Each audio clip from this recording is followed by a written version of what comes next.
Hi everybody, it's Adrienne. Now I have my little chatterbox in the room, so if you hear that, just feel free to ignore.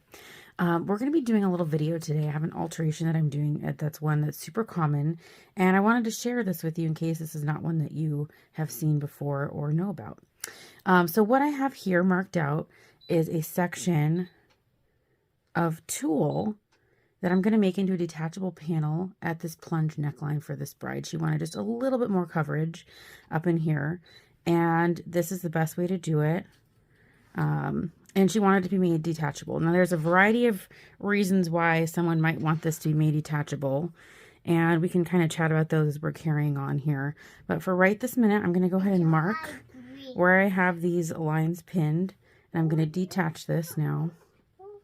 Now, I showed her a variety of fabrics and different numbers of layers and different colors and stuff, and this is what we decided on. So I'm going to move this off of the dress now. And you can see here I have the fold line as the top neckline edge. That's my favorite way to finish this off, is be as, invisible as possible. And I have this set where the grain is going to stretch in my favor this direction. Now once we have this in place, it's really not going to move a ton anyways, but this way it just kind of feels, like it makes the most sense. I'm going to scoop this over for a second. And I have out here my other tools that I'm going to be using. I have a couple of different ways I like to finish this off. Now if I'm going to sew this in permanent or if I'm going to make it detachable, my next steps are the same. I'm going to take either a satin ribbon and line this all up like that to finish the edge off, or I'm going to use sheer ribbon. There's different reasons for using both, but basically you want to use something to stabilize this edge so it doesn't stretch out anymore. And we're going to be sewing snaps to make this detachable at the neckline here.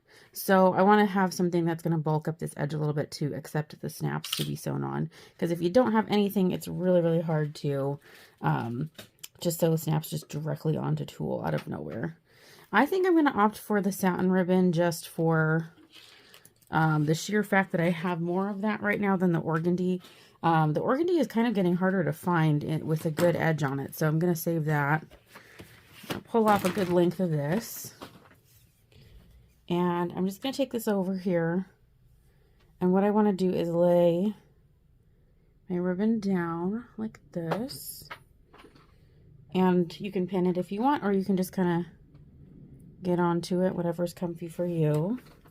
And I'm just going to cut off a length right now that's a little bit longer than what I need. I'm going to go right down to the point. And what's nice about this too is you have a chance to really color match this for somebody, to match their skin tone, to match whatever kind of shade they're looking for, and opacity. This can be fully transparent, fully translucent, or fully opaque depending on if you have some church rules you need to hit, for modesty issues.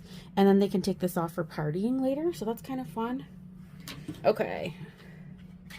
Machine on. Now the first thing I'm going to do is sew the middle edge. I'm going to go down it, and I'm going to leave this flat. I will eventually go and fold this on my second time around, but I kind of want to err on the side of leaving this edge off to the corner so it doesn't show in the neckline window at all. So I'm going to start with my inside edge, and I'm just going to use a nice tiny little size 2 stitch here.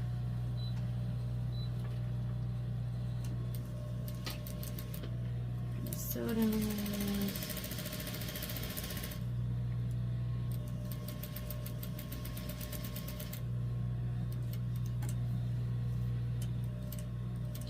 I do backstitch at the tip just so that it looks tidy. Oops, I forgot to cut that off altogether.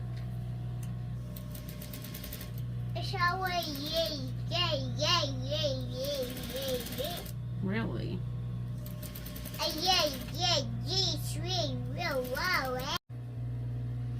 Okay, so that's what that looks like after it's been sewn. So now I'm just going to go ahead and clip and trim around this. Just like this, right? Get all the excess off. And again, this just kind of bulks the edge up, keeps it from stretching too much, and gives me a good foundation to sew my snaps onto. Just gonna get right up into that edge there. And this method you can use with a variety of fabrics and numbers of layers too. So you can get quite a lot of layers into this. So you just want to match the dress and then maybe audition a few different quantities of fabrics to show her so that she can decide what level of coverage she likes.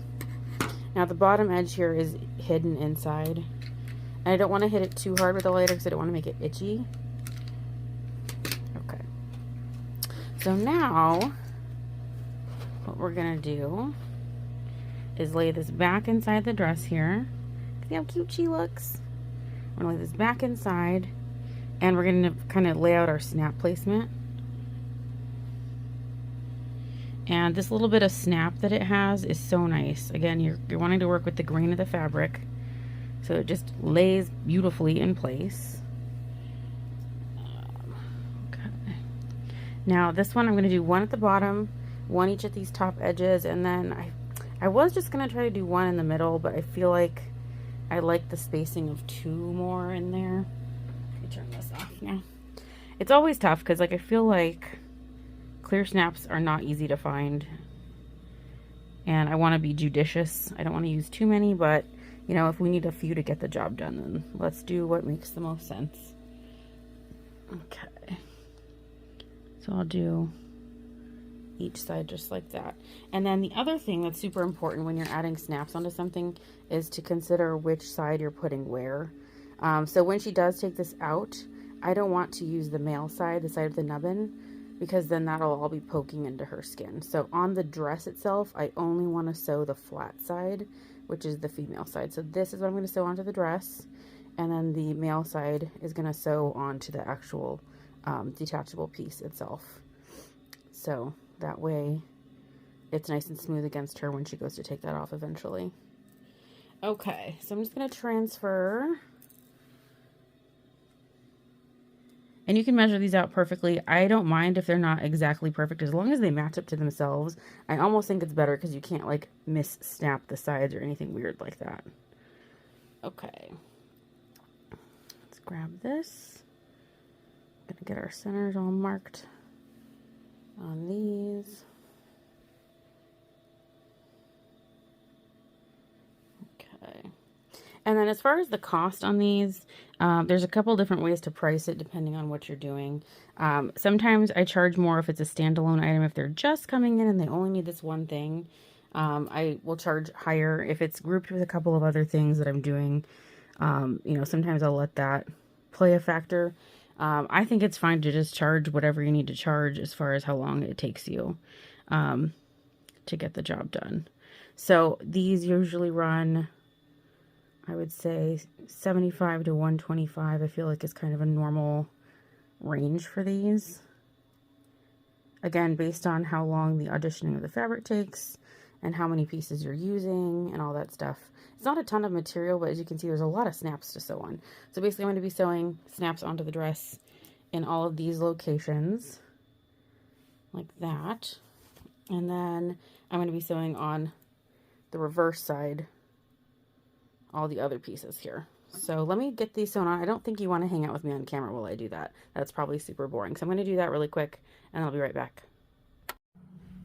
Okay, all my snaps are fully sewn in place now. Let's go ahead and just shut these. And you can see it's just nice and smooth. There's no like tension on it. I'm not using it to pull a dress in, and there's no bagging. It's just like a 1-for-1 cut. And I have this set down so it will blend in with the neckline. It's not going to compete with the neckline. It'll just blend from the top. So that's how it'll look from the top edge there. You can see that. Isn't that pretty? Oh, I love that. Again, so you can build this out of any combination of fabrics depending on what level of modesty you're aiming for here. This can be done on the side panels. This can be done on the back. This doesn't have to be just a triangle. You can use this concept for multiple areas of a wedding dress. All will have different prices because, you know, there's different levels of complexity as far as like how many snaps and, you know, all that good stuff and matching it all up. But this is how I do it on a plunge neckline, and it's just nice and lovely. Alrighty, well, I hope you guys have a great rest of your day or night wherever you are, and I will see you in my next video. Bye-bye.